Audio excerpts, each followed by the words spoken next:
Hi friends, BB house 4 finalist voting முடிவுகள் last day night voting பார்த்தீங்கன்னா, first வந்து யார் இருக்கிறாங்க அப்படின்றது பார்த்தீங்கன்னா திவ்யா இருக்கிறாங்க.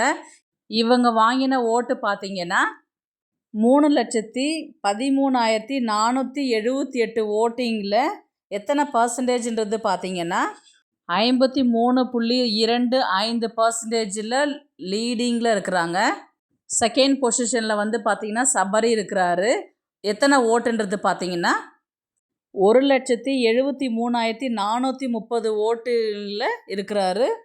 பர்சன்டேஜ் பார்த்தீங்கன்னா 29.36.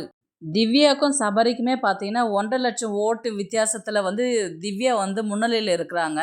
சபரி வந்து ஃபஸ்ட்டு வர்றதுக்கு கொஞ்சம் சான்சஸ் வந்து கம்மியாக தான் இருக்குது. எப்படி பார்த்தாலுமே திவ்யா தான் வந்து வின் பண்ணுவாங்கன்றது நான் நினைக்கிறேன். சபரி பொறுத்த வரலையும் திவ்யாவை கம்பேர் பண்ணும்போது ஓட்டிங்கில் வந்து அவர் ஃபஸ்ட்டு வருவாரான்றது வந்து கொஞ்சம் ஒரு கேள்விக்குறியாக தான் இருக்குது. பட் பார்ப்போம், கடைசி நேரத்தில் என்ன வேணால் நடக்கலாம், என்ன ட்விஸ்ட் வேணால் இருக்கலாம். இதில் மக்கள் ஓட்டு வின் பண்ணுதா இல்லை பிபி டீம் வந்து வின் பண்ணுவாங்களான்றது, ஏன்னா இந்த சீசன் பார்த்திங்கன்னா அப்படிப்பட்டதாக தான் இருக்குது. ஏன்னா எந்த நேரத்தில் வந்து மாறுன்ற ஒரு சூழ்நிலை இருக்குது. பிபி டீம் பொறுத்த வரலையும் நம்ம நினைக்கிறது ஒன்று, அவங்க என்ன முடிவு பண்ணுறாங்களோ அதுதான் வந்து இப்போ வரலையுமே அவங்க ப்ரொஜெக்ட் பண்ணிட்டு இருக்கிறாங்க. ஏன்னா நம்ம ஓட்டிங்கில் யார் லீடிங்கில் இருக்கிறாங்களோ அவங்க போகிறது கிடையாது. நம்ம எதிர்பார்க்காதது எதிர்பாருங்கன்ற மாதிரி தான் ட்விஸ்ட் பண்ணி அந்த மாதிரி ஆளுங்களை தான் வந்து எவிக்ட் பண்ணிகிட்டு இருந்தாங்க.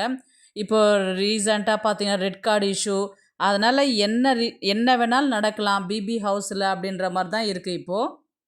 தேர்ட் பிளேஸில் வந்து பார்த்திங்கன்னா விக்ரம் தான் இருக்கிறாரு. அவருடைய ஓட்டிங் ரேட் பார்த்திங்கன்னா 56,791 ஓட்டிங் வித்தியாசத்தில் தேர்ட் பிளேஸில் இருக்கிறாரு. பர்சன்டேஜில் வந்து கம்பேர் பண்ணும்போது பார்த்திங்கன்னா 9.65% தேர்ட் பிளேஸில் இருக்கிறாரு. திவ்யாவை சபரியை கம்பேர் பண்ணும்போது வந்து இவர் ரொம்ப பின்தங்கி இருக்கிறாரு. சான்சஸ் வந்து பார்த்திங்கன்னா ரொம்ப கம்மி அப்படின்ற மாதிரி தான் சொல்ல தோணுது. அண்டு ஃபோர்த்து ஃபைனலில் யார் இருக்கிறாங்க பார்த்தீங்கன்னா அரோரா தான் இருக்கிறாங்க. அவங்களுடைய ஓட்டு கம்பேர் பண்ணும்போது பார்த்தீங்கன்னா எவ்வளோன்னா 44,969 ஓட் வித்தியாசத்தில் ஃபோர்த்து பிளேஸில் இருக்கிறாங்க. பர்சன்டேஜில் கம்பேர் பண்ணும்போது பார்த்தீங்கன்னா 7.64% ஃபோர்த்து பிளேஸில் இருக்கிறாங்க. அரோராவை கம்பேர் பண்ணும்போது ஃபைனலில் ஒரு ஆளாக இருக்கிறாங்க. ஆனால் 3 பேரை கம்பேர் பண்ணும்போது வந்து பார்த்திங்கன்னா இவங்களுக்கு அந்த சான்சஸே இல்லை அப்படின்ற மாதிரி தான் சொல்ல தோணுது. இதில் இன்னொரு விஷயம் வந்திருக்கு. என்னன்னு பார்த்தீங்கன்னா மிட்வீக் எவிக்ஷன் இருக்கும் இன்றைக்கி நைட் இல்லைன்னா நாளைக்கு இருக்கும் அப்படின்ற மாதிரி சொல்லியிருக்கிறாங்க. திவ்யா சபரியை கம்பேர் பண்ணும்போது ஓட்டிங்கில் வந்து கம்மியாக இருக்கிறது வந்து விக்ரமும் அரோராவும். அதில் விக்ரம் போவாரா இல்லை அரோரா போவாங்களான்றது உங்களுடைய கருத்தை வந்து ப்ளீஸ் கமெண்ட் பண்ணுங்கள். Thanks for watch.